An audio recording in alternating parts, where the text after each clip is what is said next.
Greetings. Welcome. You've tuned in to the right frequency. Stop fiddling with the radio dial. You aren't mistaken. This isn't the news channel updating you on rush hour traffic jams. Nor is it tomorrow's weather forecast. This is the frequency for dreamers and drifters. For those holding the map of life in their hands, yet feeling utterly lost about where they're headed. Tonight, we won't talk about glamorous destinations. Because honestly, in this noisy world, how many of us truly know which way we are hurtling? Tonight, we will talk about the turns you missed. About the dusty red dirt roads you didn't dare steer onto, simply because you were afraid of getting lost. Look down at your hands. Are you gripping the steering wheel a little too tight? Or are you clutching your phone like it's the only life raft you have? Let go. Kill the engine of your anxieties. Let me take you away from this crowded city. We're going to a place of only sand, wind, and stars. A place where a girl named Maya is about to find something she didn't even know she had lost. Maya is driving. It's a silver sedan, a car so generic it easily vanishes among millions of others in a Manhattan financial district parking lot. But right now, it is speeding alone down Route 50 in Nevada, the stretch of asphalt Life magazine dubbed the loneliest road in America. Outside the windshield, the desert stretches infinitely. Distant mountain ranges loom dark like sleeping giants under a star-filled sky. But Maya doesn't see the stars. She doesn't see the majestic beauty of solitude. The only thing she perceives is noise. Not noise from the radio. She turned that off 3 hours ago. It is the noise inside her head. Ring, ring, ring. The phantom ring of an office phone echoes in her right ear, sharp as a needle. Then the frantic clacking of hundreds of computer keyboards, the groaning of printers churning out thick financial reports, and clearest of all, her old boss's voice, echoing like a ghost. These numbers don't match, Maya. The deadline is 8 a.m. tomorrow. How do you plan to explain this to the shareholders? No exceptions, no excuses. Maya shivers. Her thin shoulders tense up, hunching toward her ears in a natural defense reflex against invisible blows. She reaches out, cranking the radio volume to the max. She craves jarring rock music, a human voice, anything to drown out the chaotic symphony in her skull. Crash. The music blares. But 2 seconds later, Maya kills it. The noise drives her crazy. But the silence terrifies her. The back seat is piled high with cardboard boxes taped shut haphazardly. Inside is her entire 28-year life in New York. Black business suits cut precisely but stiff as armor, stacks of accounting files, and the framed Employee of the Year certificate she threw into a box without mercy, cracking the glass down the middle. She is running away. She has no plan. She has no destination. She only knows she must go west. Drive until the road ends. Drive until the numbers in her head stop dancing. But both person and machine have their breaking points. Suddenly, a real sound tears through the hallucinations. Ding, ding, ding! Maya jumps, her eyes glued to the dashboard. The gaslight flashes, an angry, urgent orange. The fuel needle dropped below the red line long ago. And worse, the engine temperature gauge is creeping high, signaling an overload. No, please, Maya whispers, her voice broken, dry from lack of water. Don't die here. Not now. She slams her palm against the leather steering wheel.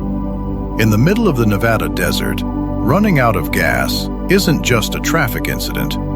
It is a death sentence. No cell service, no passing cars, only coyotes in the biting night cold. The car stutters. The engine block under the hood coughs like an old asthmatic, then fades. White steam starts rising from the gap in the hood, blurry and ghostly, obscuring the narrow view of the headlights. The car is just like its owner. It has been wrung dry. It has burned out in the truest sense. Maya eases off the gas, letting the car coast on momentum down the slight slope. Panic starts to strangle her throat. Her eyes dart around, desperate for a sign of life. And then, out of the pitch-black night ahead, it appears. It doesn't appear suddenly like in a horror movie. Instead, it slowly rises, emerging from the heat haze lingering on the asphalt. A gas station, or rather, the skeleton of a gas station from the 60s, forgotten by time.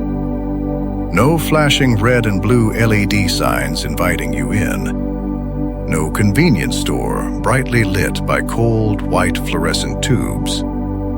Just a rusted, crooked tin canopy casting a dark shadow against the starry sky.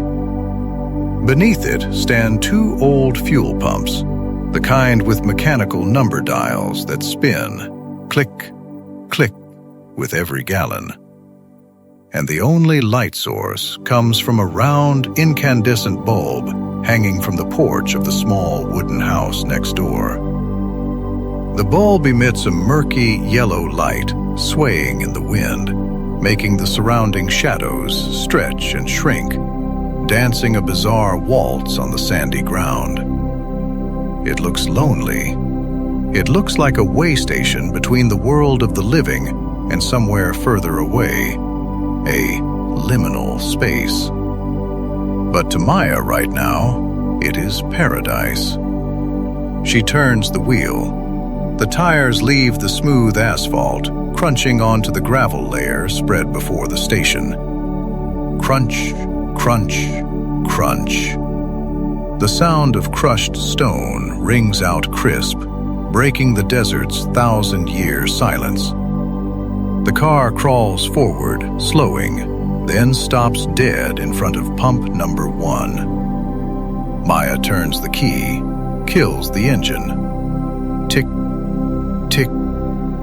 The metallic sound of the cooling engine pings, sounding like the countdown of a slow ticking bomb. And then, silence rushes in. This time, no phantom phone rings.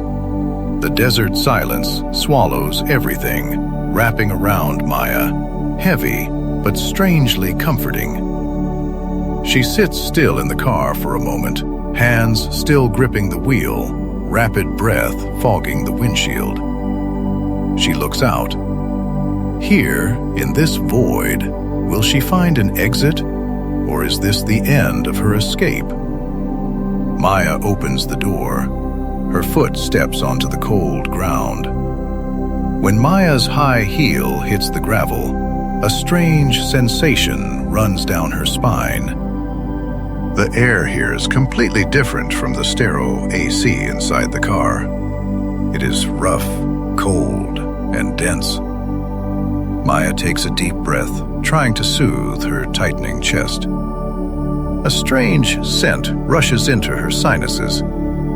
It is the pungent, earthy smell of wild sagebrush, mixed with the smell of old gasoline soaked deep into the sand over decades. She looks up at the station. Under the murky yellow light of the single bulb swaying under the porch, this place looks more like an archaeological relic than a business. Two fuel pumps stand tall like aging sentinels, red paint peeling to reveal rusted metal underneath. The dials displaying the price aren't digital screens, but mechanical numbers lying still behind dusty glass. The desert wind blows through, making the tin roof groan softly. Maya shivers, pulling her thin blazer tight. She walks toward the small wooden house next to the pumps, where a hand-carved wooden sign reads, "Store and Maps." She places her hand on the cold brass doorknob and pushes gently. Instead of the soulless electronic ding-dong of city convenience stores, a clinking, chaotic, but cheerful sound rings out. Maya looks up. Hanging on the door frame isn't a wind chime, but a cluster of old keys. Dozens of brass, iron, and steel keys of all shapes, rusted with time, colliding to create a welcoming song of forgotten doors. The door closes behind her, shutting out the howling wind. Inside the store is a completely different world. The light here isn't blinding, but glows softly from kerosene lamps hanging from the ceiling, coating everything in a warm, nostalgic amber hue. The air is thick with the smell of old paper, raw wood, and dried herbs. Maya blinks, trying to orient herself. She expected shelves stocked with soda, chips, or gum for energy. But no.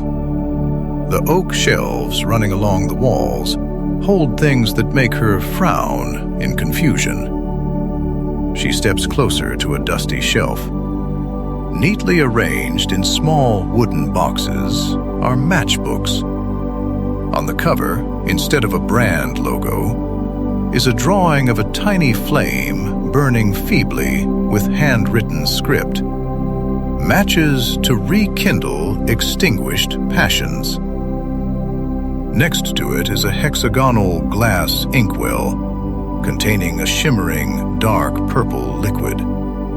The label is yellowed, reading, "Ink for writing letters to old lovers, smudge-proof against tears." Maya reaches out to touch the inkwell, then pulls back. A chill runs down her arm. What is this place? An antique shop? Or is she hallucinating from exhaustion? Her eyes drift to the opposite wall. A giant ebony grandfather clock dominates the space. The brass pendulum swings back and forth, emitting a deep tick-tock, steady as the room's heartbeat. But something is wrong. Maya squints. The face has all 12 Roman numerals, but no second hand. Only the hour and minute hands standing still. Time here doesn't seem to flow away to vanish. It just swings in place, suspended and eternal. "Out of gas or out of faith, girl?" A voice rings out, sudden and low, yanking Maya back to reality. The voice is raspy, resonating like gravel rolling at the bottom of a deep canyon. Maya spins around toward the counter, hidden in the shadows of the corner. Now she notices someone there. Sitting behind the counter is an elderly black man. His hair and beard are stark white, coiled tight and thick like a charged cloud. His skin is dark, etched deep with wrinkles from desert sun and wind, looking as if he himself is part of this harsh land. He doesn't look at her. He is head down, focused on something on the table. He wears a worn plaid flannel shirt, sleeves rolled high, revealing sinewy forearms. One hand holds a chipped ceramic teapot, the other a small clay cup. A stream of pale yellow tea pours down, releasing thin steam. A delicate, pleasant aroma spreads through the air, overpowering the smell of gas and dust. It is the smell of sage tea, the scent of cleansing and healing. The old man hums an old jazz tune deep in his throat as he pours. The low echoes softly in the quiet room. Maya swallows hard, her throat dry. The defensive instinct of a city girl rises. She grips her purse strap tight, stands up straight, trying to project the confidence of a financial specialist. My car's out of gas, Maya says, her voice sounding a bit too loud and shrill in this silence. And the engine is overheating. I need a full tank and some coolant. Do you take credit cards? The man stops pouring tea. He sets the pot down slowly, the ceramic base hitting the wooden table with a soft but decisive clunk. He looks up. Maya freezes. The old man's eyes are pale amber, cloudy with traces of time, but his gaze is strangely sharp. He wears a monocle attached to a gold chain, making his face look both wise and mysterious, like an alchemist from a fairy tale. He glances over Maya's expensive but crumpled suit, her dusty high heels, and stops at her dark, anxious eyes. He doesn't answer the credit card question. He pushes the steaming cup of tea to the edge of the table. Overheated cars need water. Overheated people need tea, he says, his tone calm, as if they are old friends, resuming an unfinished conversation. Come have a sip first. The gas outside isn't running away. I don't have time for tea, Maya replies, her voice starting to tremble with impatience and fear. I need to go now. I still have to get to... She stops. Get to where? Where was she going to say? California? Oregon? Or just not here? The truth is, she has no destination. The old man, whose name tag simply reads Sam, smiles. A smile that crinkles the corners of his eyes, kind and understanding. That's the problem, isn't it? Sam says, picking up a bamboo nib dip pen, dipping it into a jar of black ink. You have a car full of youthful fuel, a powerful engine of ambition. But you are running on a road where you don't know where it leads. Maya stands rooted to the spot.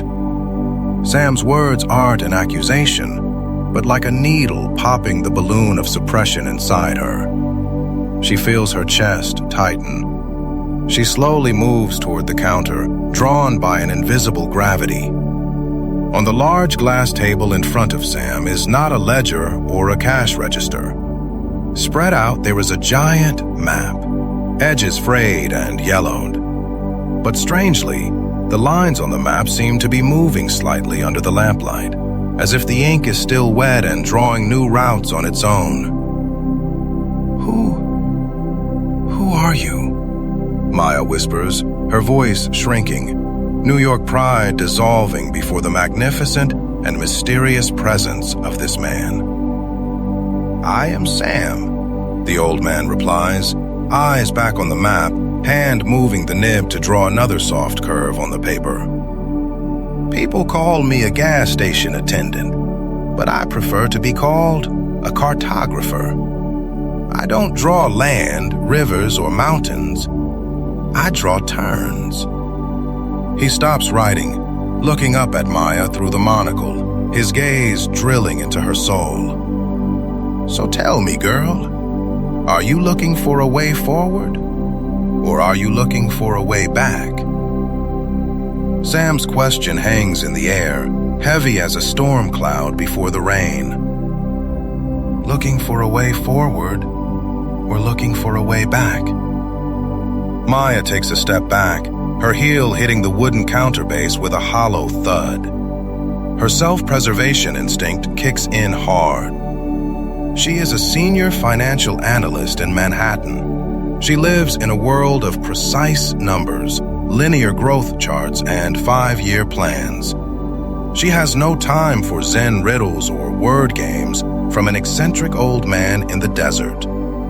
She reaches into her blazer pocket, pulling out the latest smartphone. The screen cracked in one corner, remnant of her rage when she threw it against the wall this morning, lights up with a cold blue glow, alien in the amber space of the shop. "I don't need to find anything," Maya says, her voice hardening, trying to build a wall. "I have GPS. It's Global Positioning Satellite. It knows exactly where I am, to the meter." She holds up the phone, thumb swiping aggressively at the map app.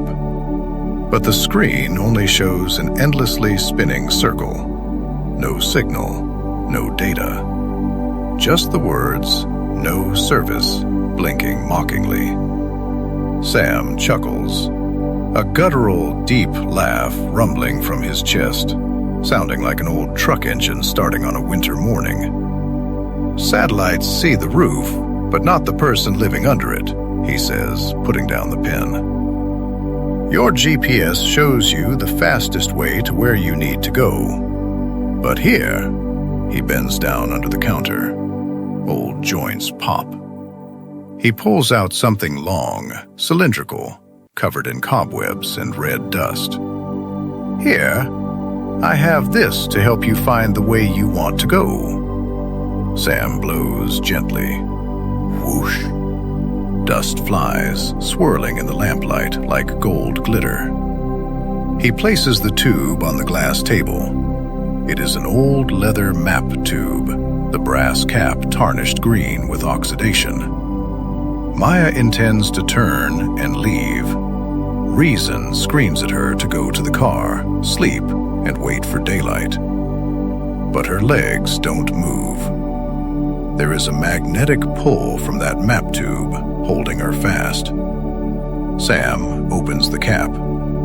Metal grinding against leather makes a sharp screech. He pulls out the scroll inside. Thick, yellowed paper, frayed edges, smelling of old libraries and the mold of time. He spreads it wide on the table. The paper rustles, crinkle, crackle, like footsteps on dry autumn leaves. Maya squints. The map is blank. No lines, no Nevada state name, no tangled blue and red highways. It is just a sheet of creamy, rough paper. Only in the dead center, there is a tiny red dot, dark as a fresh drop of blood next to handwritten script. "You are here." "Is this a joke?" Maya frowns, patience running out. "A blank piece of paper?" "It's only white because you are closing your eyes," Sam whispers, his voice suddenly strangely solemn. He pushes the map toward Maya. "Don't look with the eyes looking for a gas station. Look with the regret screaming in your heart." Maya starts to retort, but words choke in her throat. She looks down at the red dot, and then she holds her breath. That drop of red ink is moving. It isn't dead printer ink. It looks like living blood. From that center, it begins to spread, seeping into the paper fibers. Black lines start sprouting from it, curving, extending like roots seeking water, or like a vascular system spreading under skin. They don't draw space. They draw time. Maya sees numbers appearing at intersections. 2018, 2020, 2023. Those are milestones, times she stood before choices. Her eyes stop at a large fork at the bottom. The number, 2015. That was the year she turned 18. At that fork, the road splits in two. The left branch, where the ink is bold and straight, leads to a square block building labeled University of Economics and Safety. That is the path she took, the path of suits, approving nods from parents, and current emptiness. But there is a right branch. This path is fainter, the line shaky, rugged, leading to a land colored in pale cyan, with tiny text above, Art Institute. Maya's heart hammers against her ribs. That is the road not taken. The road she abandoned at the last minute out of fear of poverty, fear of failure. Hypnotized, Maya slowly reaches out her manicured hand. Her index finger trembles, hovering over the paper, then slowly descends, touching the right path. And the world explodes. The moment her skin contacts the rough paper at that point, the gas station space vanishes. Maya no longer smells gas or sage tea. A pungent, rich, sharp scent rushes straight into her sinuses, so strong it makes her dizzy. It is the smell of turpentine. The smell of linseed oil. The smell of damp canvas and graphite dust. Her hearing is invaded by strange sounds. Scratch, scratch. Stiff brushes scrubbing against canvas. Palette knives mixing paint, clicking on wood. And touch. Oh, God. Maya looks down at her hand. The hand resting on the map is no longer the clean hand holding $1 million contract pen. It is stained. Smears of cobalt blue oil paint, her favorite color back then, are stuck deep in her cuticles. A streak of ochre slashes across the back of her hand. She looks up. She doesn't see Sam. She sees herself.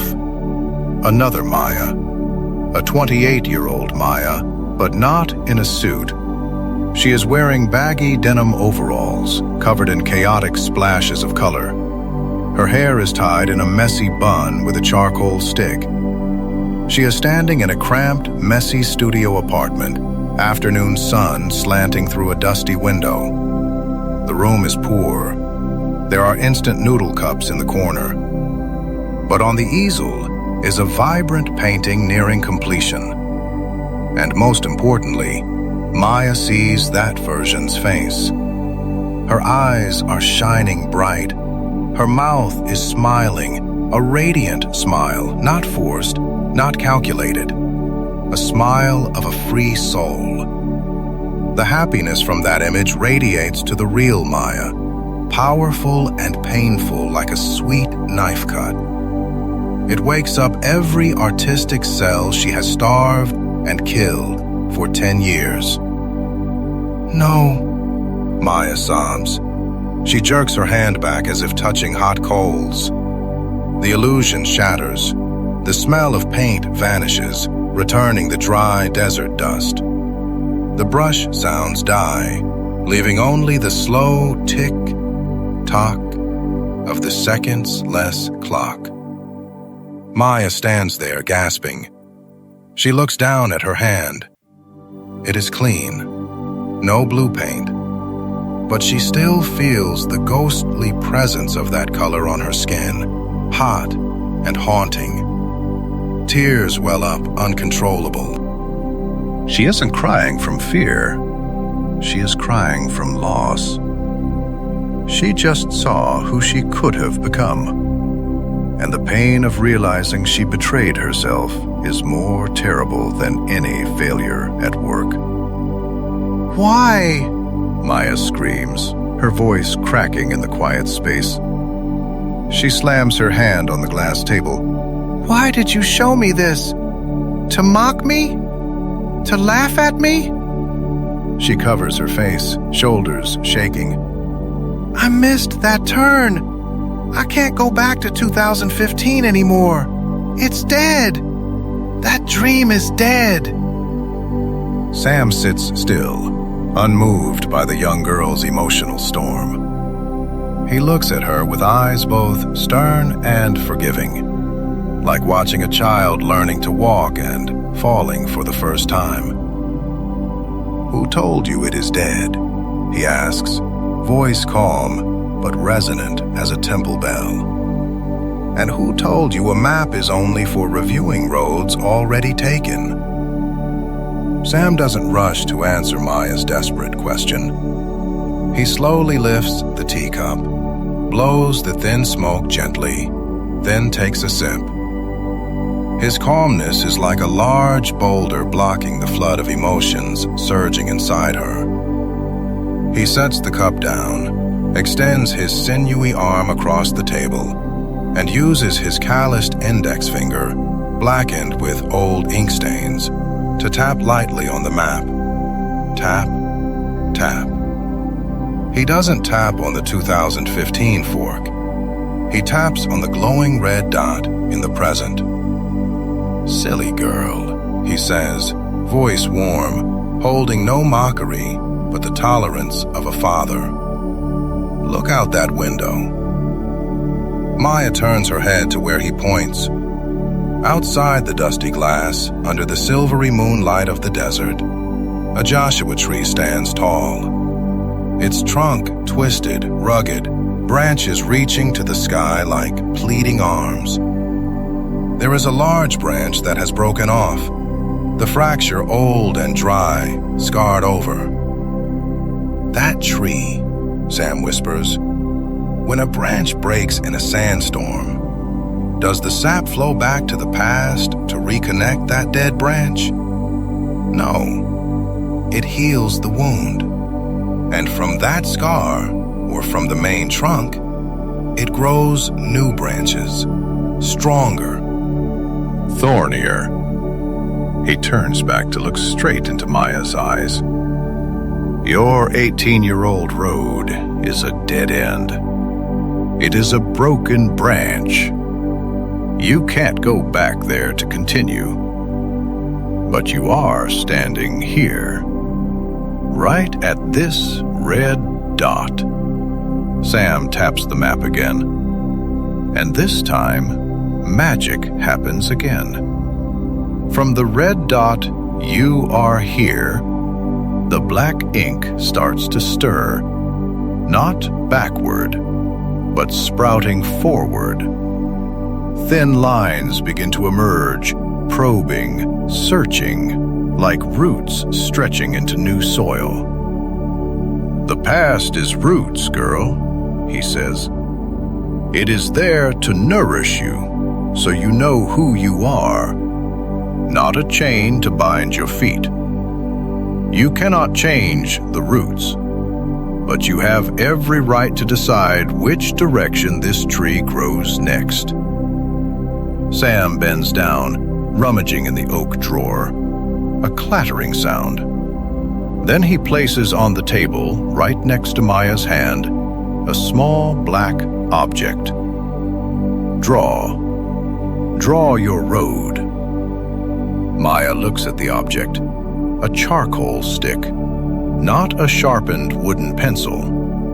It is a raw, primitive piece of charcoal, rough, blackened, looking like it was just pulled from a dying fire. Draw what?" "Draw your exit." Maya looks down at the map, into the vast white space ahead of the red dot, the land of the undefined future. Her heart races. Out of habit ingrained over 10 years in corporate environments, Maya's right hand automatically reaches into the inner pocket of her blazer. Her fingers touch the cold, smooth metal surface she knows so well. She pulls out a ballpoint pen.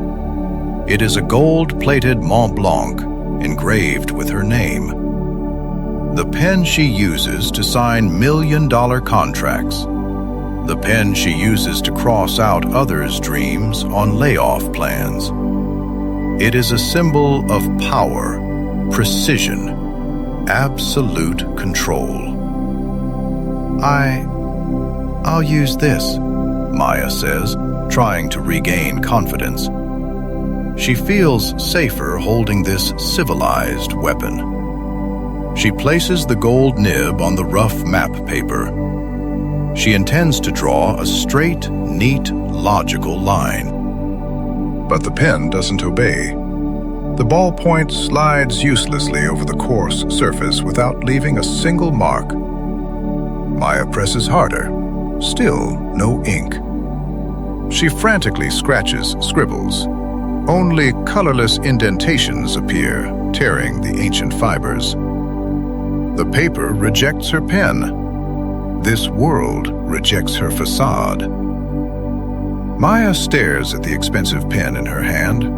It suddenly becomes useless, a flashy but hollow toy. Sam chuckles softly. Cold steel and pure gold can't draw dreams, girl. Things too perfect usually can't take root. He pushes the charcoal stick closer to her. Maya pockets the gold pen. She looks at the black charcoal. She is obsessed with cleanliness. She fears dirt. She fears mess. But then she looks at the red dot waiting on the map. She takes a deep breath and reaches for the charcoal. Immediately, black dust clings to her manicured fingers. It gets under her nails, into her fingerprints, smudged, imperfect. But strangely, the rough, warm feeling of wood charcoal in her palm brings a connection that the metal pen never could. It is real. It is earth, fire, life. Maya rests her hand on the table. She isn't shaking anymore. Or maybe she is, but she stops trying to hide it. She places the charcoal tip down right next to the red dot. Scritch. A dry, satisfying friction sound. A dark, thick, powerful black streak appears on the paper. Maya doesn't draw a straight line with a ruler. She draws to the beat of her heart. Her line curves, trembles at the start, then becomes decisive. She extends the line across the empty land, heading straight west, where the mountains she never dared to visit lie. Charcoal dust flies up, smudging the cuff of her pristine white shirt. She doesn't care. She presses harder. The charcoal wears down, breaking a corner under the pressure of release. And at the end of that new road, where the charcoal ink stops in the white void, Maya carefully writes 3 words. Not in block letters, but in the soft, flowing handwriting of the art student she once was. The Blue Studio. The moment the last letter is finished, the map shudders. The black charcoal line suddenly glows a warm gold for a split second, then sinks into the paper grain, becoming a permanent part of it. The ink dries instantly, as if that road had always been there, just waiting for her to have the courage to trace it out of the fog. Sam smiles, a radiant smile lighting up his aged face. He takes a crimson jute string from the drawer, carefully rolling the map up. Done, he says, voice full of pride. He ties the string, making a firm bow knot. He pushes the scroll toward Maya. Keep it. It is no longer a map for the lost. Now, it is your compass. Maya accepts the scroll with charcoal-stained hands. She hugs it to her chest, pressing it against her expensive silk blouse, ignoring the stains. She feels her own heartbeat resonating with the weight of the paper. For the first time in years, she no longer feels adrift. She has a direction. And more importantly, she has enough courage to accept that her hands might get dirty, to draw her own life. Maya walks out of the store, still clutching the map scroll to her chest like a treasure. The air outside has changed. The biting, dry cold of the night is fading, giving way to a moist, pure breath of early dew. The sky above her head is no longer a solid black velvet curtain. It has turned a deep cobalt blue, the exact color she just saw on her fingers in the vision. Deep and quiet. The stars are fading, stepping back for the awakening of dawn. She stops at the wooden porch step, turning back. Sam is still standing there, leaning against the doorframe, holding the steaming clay cup. He looks at her, eyes twinkling behind the monocle. Maya hesitates, her hand instinctively reaching for her purse. How much do I owe you? For gas, the map, and the tea? Sam takes a sip of tea, then shakes his head slowly. The sound of his smack lips is clear in the silence. I told you, girl. Your money has no value here. The numbers in your bank account can't buy a path. But I can't just leave. Sam raises a finger, pointing straight at Maya's silver sedan parked silently by the pump. I only accept payment in burdens, he says, voice dropping low, solemn as a judge but forgiving as a priest. You want to take the new map? Fine, but your car is overloaded. To load the new, you must unload the old. He nods toward the back seat of the car, piled high with taped-up cardboard boxes. Leave a box, the heaviest one. Maya freezes. She looks where he points. Through the car window, she sees the box at the bottom, the one she taped up the most carefully. She understands what he wants. Maya walks quickly to the car. She opens the back door. The smell of hot leather and old paper rushes out. She leans in, reaches down to the bottom, and pulls that box out. It is heavy, dead heavy. Not just from the weight of paper, but from the weight of 10 years trying to please others. Maya hauls the box out of the car. She stumbles a bit from the weight, then walks to the gas station porch. She sets the box down at Sam's feet. Thud. The sound of cardboard hitting wood rings out, dull and final. A corner of the lid pops open. Inside reveals thick stacks of financial reports, contracts covered in signatures, and the Employee of Excellence certificate with the cracked glass. Maya stands up straight, dusting off her hands. At that moment, she hears a strange sound. Creak. Whoosh. She turns back to look at her car. The car just rose up. The suspension, compressed for the long journey, now expands, lifting the frame higher. The car is lighter. Lighter in the literal physical sense, and Maya feels her chest is too. Her lungs expand, welcoming the abundant morning air. Good price, Sam nods, looking at the box with the satisfaction of an antique dealer finding a bargain. Now feed it. It's hungry. Maya smiles. She runs to the gas pump. She lifts the nozzle. It is cold and heavy. She inserts it into the tank and squeezes the trigger. Hiss. Glug. Glug. Glug. The sound of gas flowing into the tank rings out, steady, powerful. Gas fumes rise. But this time, it is no longer a headache-inducing toxic chemical smell. To Maya right now, it is the smell of energy, the smell of movement, the smell of possibility. She feels like the liquid flowing into the car isn't gas, but new blood being transfused into the withered bodies of herself and her four-wheeled companion. Tank full. The trigger clicks off. Click. Maya closes the gas cap.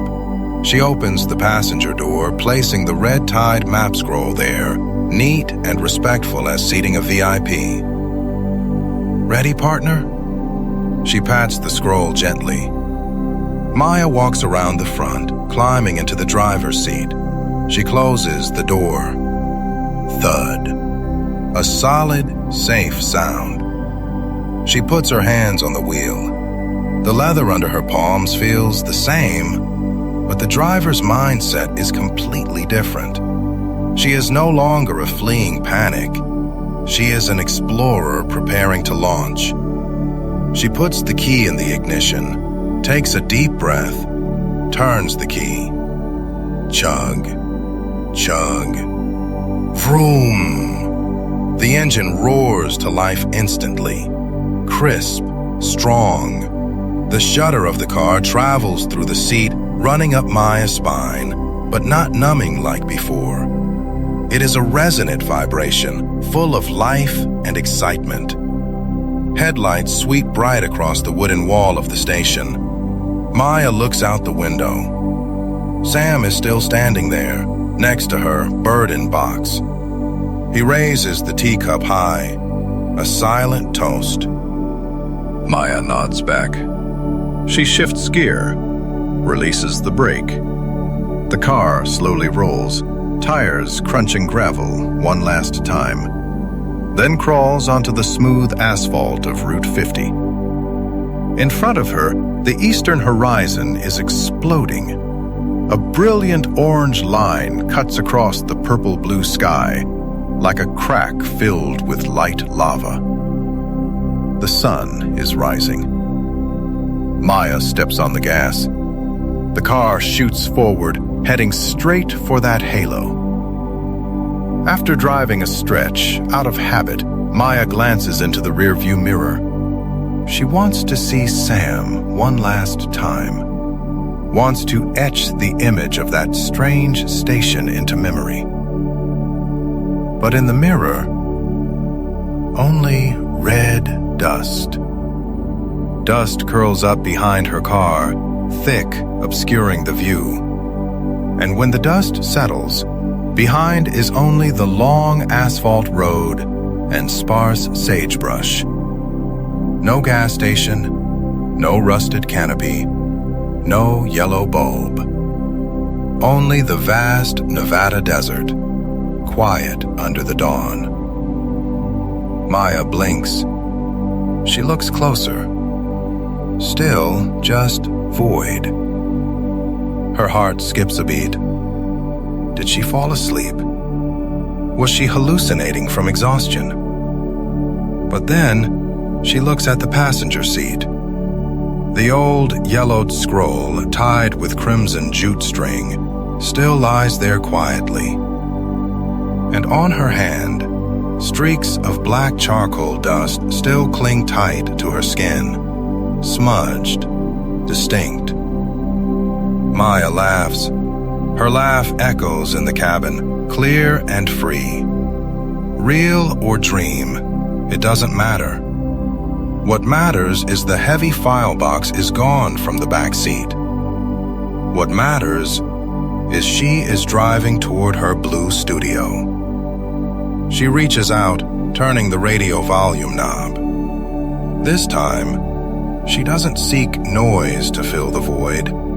She chooses a gentle acoustic guitar track. The rustic melody rings out, blending with the engine speeding in the morning wind. Maya rolls down the window. Desert wind rushes in, blowing her hair. She sticks a hand out, letting her fingers glide in the wind, feeling freedom flowing through her fingers. And Maya keeps going, leaving darkness and nameless burdens behind. My dear friend Sam's gas station might not be on any Google Maps. You won't find it by satellite or coordinates. But I believe it always lies somewhere, hidden right between your 60th and 80th heartbeat. in the moments you feel most lost and quiet.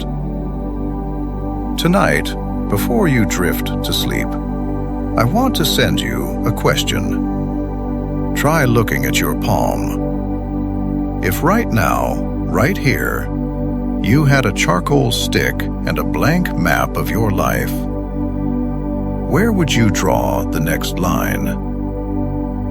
Don't fear a shaky line. Don't fear smudged hands. Because the most beautiful paintings always start with the freest strokes, and from the turns we dare to bravely take. May you find your own road in your dreams tonight. And remember, sunrise is always waiting at the end of the road. Good night.